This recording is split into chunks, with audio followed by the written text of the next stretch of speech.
ఆశ్చర్యకరమైన బైబిల్ పాఠముగా యెహోషువ గ్రంథము 11వ అధ్యాయం చదువుకుందాము.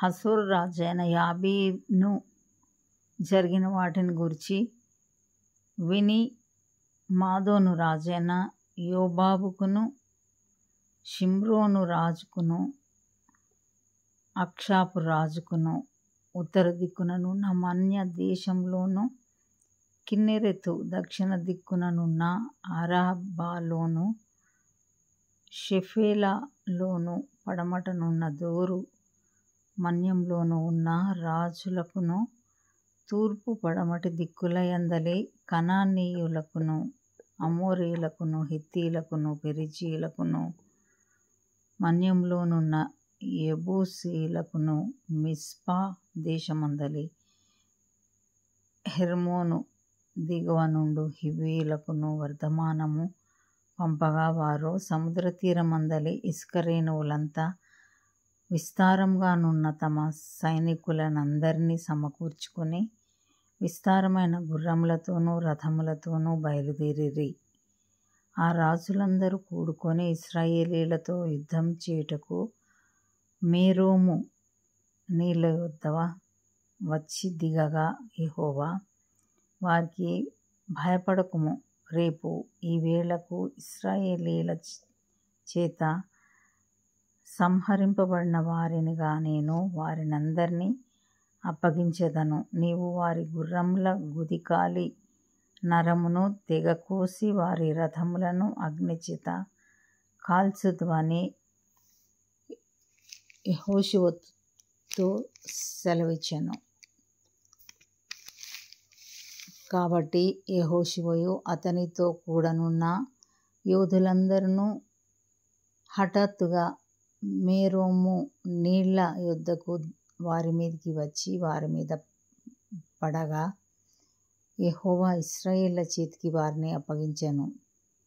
వీరు వారిని హతము చేసి మహాసీదోను వరకును మిశ్రేపాత్మాయిము వరకును తూర్పు వైపున మిస్పేలో లోయ వరకును వారిని తరిమి నిశ్శేషంగా చంపిరి.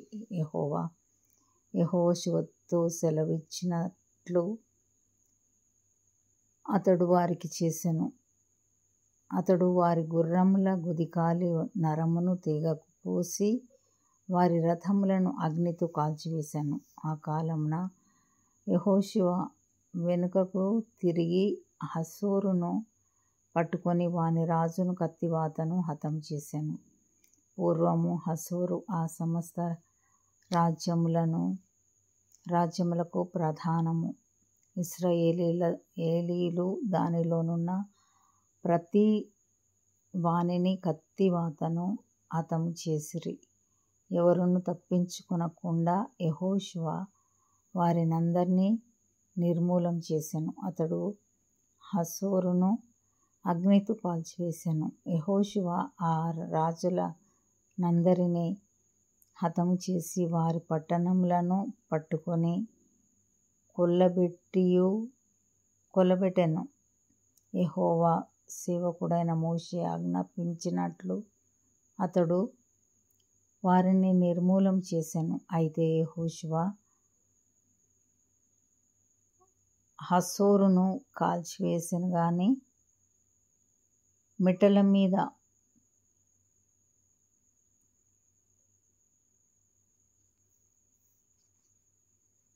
కట్టబడియున్న పట్టణములను ఇశ్రాయేలీయులు కాల్చివేయలేదు. ఆ పట్టణముల సంబంధమైన కొల్ల సొమ్మును పశువులను ఇశ్రాయేలీయులు దోచుకొనిరి. నరులలో ఒకనిని విడువకుండా అందరినీ నశింపచేయు వరకు కత్తివాతను హతం చేయుచు వచ్చిరి. యెహోవా తన సేవకుడైన మోషేకు ఆజ్ఞాపించినట్లు మోషే యెహోషువకు ఆజ్ఞాపించెను. యెహోషువ అలాగే చేసెను. యెహోవా మోషేకు ఆజ్ఞాపించిన వాటన్నిటిలో నొకటియు అతడు చేయక విడువలేదు.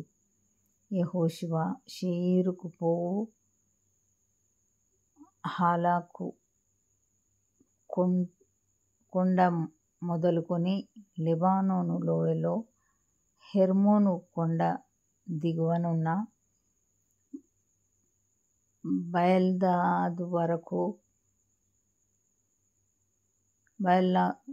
బయల్లాదు వరకు ఆ దేశమంతటిని అనగా మన్యమును, దక్షిణ దేశమంతటిని, గోషేను దేశమంతటిని, సెఫేలా ప్రదేశమును, మైదానమును, ఇశ్రాయేలు కొండలను, వాటి లోయలను, వాటి రాజులనందరినీ పట్టుకొని వారిని కొట్టి చంపెను. బహుదినములు యెహోషువ ఆ రాజులందరితో యుద్ధం చేసెను. గిబియోను నివాసులందరితో యుద్ధం చేసెను. గిబియోను నివాసులైన హివ్వీయులు గాక ఇశ్రాయేలీలతో సంధి చేసిన పట్టణము మరి ఏదియూ లేదు. ఆ పట్టణములన్నిటినీ వారు యుద్ధములో పట్టుకొనిరి. వారిని నిర్మూలము చేయుడని యెహోవా మోషేకు ఆజ్ఞాపించినట్లు ఇశ్రాయేలీయులు కనికరింపక వారిని నాశనం చేయు నిమిత్తము వారు ఇశ్రాయేలీయులతో యుద్ధం చేయుటకు వచ్చునట్లు యెహోవా వారి హృదయములను కఠినపరచి ఉండెను. ఆ కాలమున యెహోషువ వచ్చి మన్య దేశములోను అనగా హెబ్రోనులోను, దెబీరులోను, అనాబులోను, యూదా మన్యములన్నిటిలోను, ఇశ్రాయేలీయుల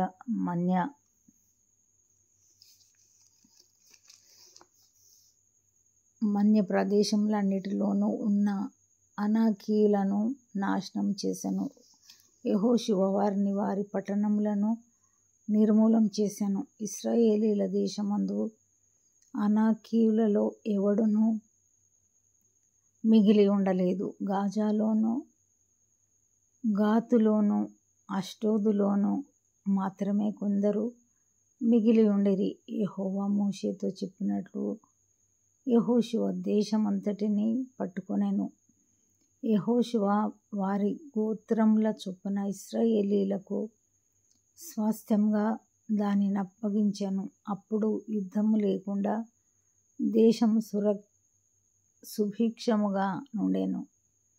ఇంతటితో ఇది నా కొరకైన బైబిల్ పాఠము సరి.